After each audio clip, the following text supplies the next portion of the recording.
आप सभी से रिक्वेस्ट है कि जिसने भी चैनल को सब्सक्राइब नहीं किया है प्लीज चैनल को सब्सक्राइब करना ना भूलेंगे, साथ साथ ही बेल आइकॉन को भी क्लिक कर देंगे तो जैसे ही कोई नई वीडियो आएगी आपको उसी वक्त पता लग जाएगा। अच्छा कल साहब ये बताएं, ये जो नए सीडीएस साहब आए हमारे आपके भारत के, ये क्या वजह है? ये रिटायर्ड बंदे को क्यों लगाते हैं? सर्विंग बंदे में कैपेबिलिटी नहीं होती क्या?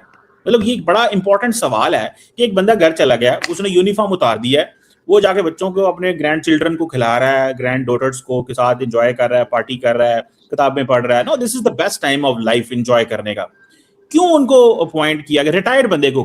मतलब India got the best of the generals, the best of the admirals, the best of the air marshals, globally recognized, मतलब irrespective हमारी आपकी लड़ाई अलग है, लेकिन Indian generals and Indian air marshals and Indian admirals are the top line दुनिया के officers होते हैं। So why not to get the one who is wearing uniform, rather एक घर में बंदा सोया है उसको कहें यार पहना ना, जरा एक मिनट है, जरा फौज संभालना। अमर चीमा साहब, बड़ी एक सिंसियर सी एडवाइस दूंगा आपको। आपके प्राइम मिनिस्टर पर तो खैर आपकी नहीं चलती है, आप आईएसआई को बताओ कि थोड़ा सा ना आप लोगों की एजुकेशन के ऊपर थोड़ा पैसा फालतू खर्च, एजुकेशन बजट बढ़ाओ। और एजुकेशन बजट बढ़ाने की वजह से मैं चाहूंगा कि उसका थोड़ा सा पार्ट मीडिया में भी मतलब पढ़ाई लिखाई वाली बातें करें।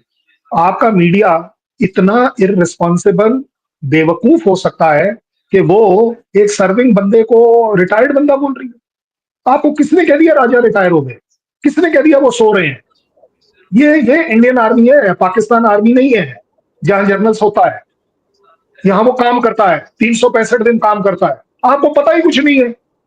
प्रॉब्लम तो ये है। और कमर चीमा जैसे स्ट्रेटेजिस्ट को अगर नहीं पता पाकिस्तान में, तो मैं तो कह रहा हूं पाकिस्तान बिल्कुल अनपढ़ हो गया। नहीं, जो नए सीडीएस हैं वो सर्विंग है। अरे मैं इसलिए तो बोल रहा हूं ना, आपको पता ही कुछ नहीं है। मेरी बात सुने ना, मेरी बात सुने, मुझे एजुकेट कर दें, चलें। मतलब आप नहीं, मैं आपको नहीं एजुकेट करना चाहता, मैं आपकी एजुकेशन सिस्टम को एजुकेट कर रहा हूं। मेरी बात सुने, आप बहुत बड़े स्कॉलर हैं ना, फौजी स्कॉलर हैं, मुझे ये बता दें कि एक रिटायर्ड बंदे को कैसे अपॉइंट, आपका जो कॉन्स्टिट्यूशन है वो कहता है रिटायर्ड एंड सर्विंग दोनों को हम लगा सकते हैं, रिटायर्ड बंदे को क्यों लेके आते हैं फॉर द सीडीएस पोस्ट? मैं तो ये जानना चाहता हूं। मैं तो मुझे आपको ये इसीलिए कह रहा हूं कमर चीमा, आपको नहीं समझ आएगी स्ट्रेटजीज। अब आप सुन लीजिए, सच्चाई क्या है। नहीं, वो ज्यादा बड़ी बात है। As far as Raja sir is concerned, Raja sir was the vice chief of army staff, and from vice chief of army staff he was upgraded to go to the National Security Council. He was a serving man in the National Security Council, जिसको आप बात कर रहे हैं कि वो घर पे बैठा निहाने खिला रहा था, तो पता नहीं क्या दूध पिला रहा था। ये आपके जर्नलों का काम है, हमारे यहाँ नहीं होता। जनरल जो थे, जो फॉर्मर सीडीएस थे वो, हाँ, वो क्या थे? उसके बारे में भी नहीं पता यार मेरे को ना यार मुझे प्रोग्राम करना ही नहीं यार। स्ट्रैटेजी के बंदे के साथ, स्ट्रैटेजिस्ट के साथ, स्ट्रैटेजी थिंकर के साथ मैं प्रोग्राम कर रहा हूँ, तो मुझे पता ही नहीं है। आप कंफ्यूज चल रहे हैं कि वो रिटायर हो गए। आपके यहाँ पर सीडीएफ जो बनाए ना, एक मिनट, आपके यहाँ सीडीएफ बनाए अभी, इसलिए आप लोगों की नॉलेज उस पर नहीं है। हमारे पास सीडीएफ बनी है, सीडीएफ बन गए दो, हमारे पास करेक्ट नॉलेज है, हम खुले बंदे हैं इस मामले में। मैं जो खबर आपको दे रहा हूँ इज अ ओपन बुक। मुझे ये बताएं, क्या जनरल राजा लास्ट ईयर रिटायर हुए थे कि नहीं हुए थे जुलाई में? मैं कब मना करा भाई? तो मैंने कब मना किया? तो आप क्यों नहीं कहते? तो यार आपको नहीं समझ आएगी ना, हमारे यहाँ रिटायर्ड बंदा होता ही नहीं। मैं आपको लग रहा रिटायर्ड हूँ और की फारक हो? मैं अभी भी सर्विस में हूँ भाई साहब, ये आपके यहाँ है। मैं अभी भी फौज की नमक खा रहा हूँ, मैं अभी भी फौज का नमक खा रहा हूँ और फौज को सर्व कर रहा हूँ। ये कमर चीमा आपको नहीं समझ आएगी। I think, listen, Indian public and Indian army should respect you for your services, and everyone should respect you for your services. That is a separate story. उसमें जारी बात है, कोई भी फौजी किसी भी फौज से ताल्लुक रखता हो, उसने अपने मुल्क के लिए लड़ा, जान मारी, सारा कुछ किया, वो इट डिजर्व रिस्पेक्ट, वो इररिस्पेक्टिव ऑफ द कंट्री। मैं ये कह रहा हूं, कर्नल शैलेंद्र सिंह साहब, कर्नल तो रिटायर हो गए, अगले दिन जाके उनको कोई और पोजीशन मिल गई, तो वो रिटायर्ड है ना, उनको रिटायर्ड लिखते हैं ना अपने नाम के साथ में। वो यही आप गलत जा रहे हैं कि वो अपग्रेड होकर नेशनल सिक्योरिटी काउंसिल में चला गया। चलो यार, मुझे लगता है ये राजा साहब जो है ना आपके दोस्त हैं, आप उनको डिफेंड कर रहे हैं, मेरे भी वो रिस्पेक्टिव नहीं, मेरे देखो भाई, मेरी तो दोस्ती उनकी पलटन से है कि गढ़वाल पलटन के हैं, हम गढ़वाल पलटन के, इसलिए हमारे लिए अच्छी बात है। इससे कोई गर्ज नहीं है। देखिए, this is the decision of Indian government and Indian army. और इसी तरह मैं आपको करेक्ट कर दूं, अनिल चौहान सर भी नेशनल सिक्योरिटी काउंसिल के पार्ट थे। और यार जो आपको रिटायर्ड नहीं तो पता हुए थे ना, रिटायर्ड को लाया गया ना ऊपर, इसको उस क्या वो आरटीडी लिखते हैं कि नहीं लिखते? अपने साथ लिखते थे कि नहीं लिखते थे? लिखते थे। नहीं लिखते, ओ यार, नहीं लिखते। पता ही कोई नहीं, छाड़ दियो कल साहब रौला।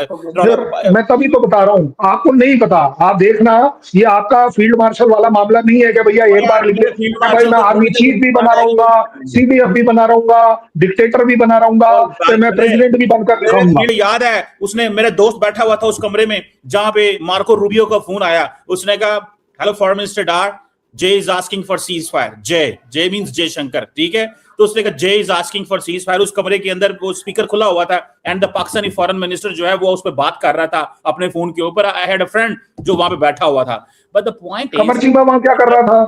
बिकॉज ऑफ कमर चीमा वहां क्या कर रहा था? नहीं, कमर चीमा वहां क्या कर रहा था? वो आईएसआई की प्लेटें उठा रहा था। क्या बात कर रहे हो यार?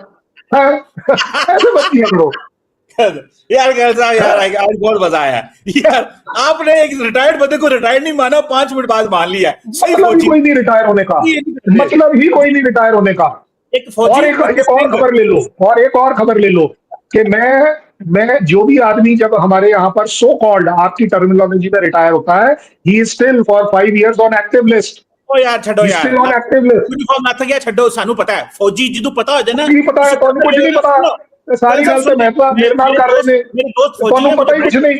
मेरे सुनिए नहीं तो फौजी, आप एक बात बताओ ना, मैंने इसीलिए आपसे पूछा कि वो रूबियो जब कॉल कर रहा था तो उस कमरे के अंदर वो ट्रे और चाय के कप क्या आप उठा रहे थे जो आपको पता चल गया? यार ऐसे मत करा करो। मैं पूरी दुनिया में बोलता फिर रहा हूँ कि मैं कमर चीमा के साथ काम कर रहा हूँ, मैं पूरी दुनिया में बता रहा हूँ। मैं तो फॉक्स न्यूज पर भी बता दिया कि कमर चीमा के साथ हूँ मैं एक बात बताऊं, जब एक फौजी रिटायर हो जाता है ना और फौज को पता होता है ये बंदा जा रहा है, तो कोई गल नहीं सुनता, सिर्फ पता। क्या बात करी? तो यार क्या बात करी?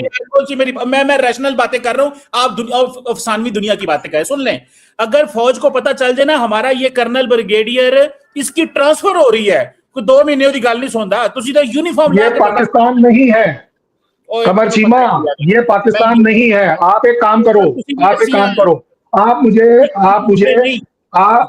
आप मुझे कोई एक काम बताओ जो मेरी रेजिमेंट में, जो मैंने जिस रेजिमेंट को मैंने 2007 और 8 में छोड़ा, आज आप मुझे एक काम बताओ और अगले 1 घंटे में ना हो तो भाई साहब आपके शो के ऊपर माफी मांग लूंगा। मेरी बात सुने, 1 घंटे में ऑपरेशन सिंदूर में क्या किया? कहां थी? मिली नहीं, गायब हो गई ऑपरेशन सिंदूर। जो पाकिस्तान ने मार के हक लड़ा, तो आपकी रेजिमेंट ने क्या किया जब हमारे मिसाइल जा रहे थे?